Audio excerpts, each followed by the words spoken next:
The year 2003. Israel and the occupied territories in the grip of the Second Intifada. A secret plan was presented by British intelligence to the Palestinian Authority's security forces to help them control radical groups and thus reassure the Israelis.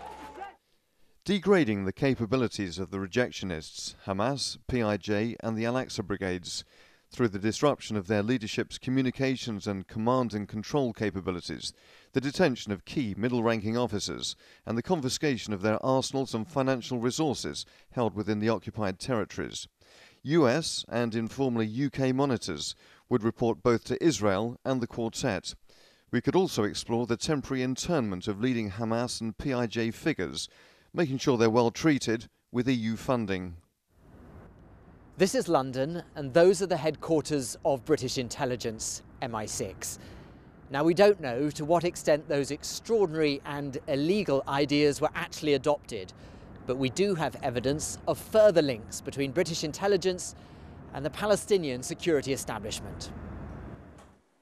This is a confidential British document from 2005. It shows funding for Palestinian police training centres, but it also appears to show British money paying for offices and computers for two other organisations, the General Intelligence and Preventative Security Services.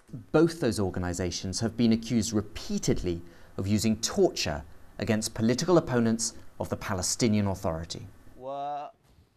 This man was tortured by the Preventative Security Services in 2009. He's a shopkeeper suspected of belonging to Hamas. This video, one of many testimonies collected by a human rights group. I was interrogated for 95 days, 30 days in Qalqilia and 65 days in Bitonia. Like the other prisoners, I was tortured in several ways. The guards beat me with their arms, legs and sticks all over my body, and especially my face.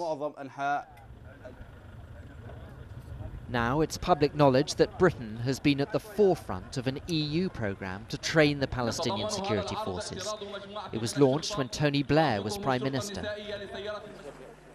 Today, of course, he's a Middle East peace envoy, struggling to be seen as an honest broker.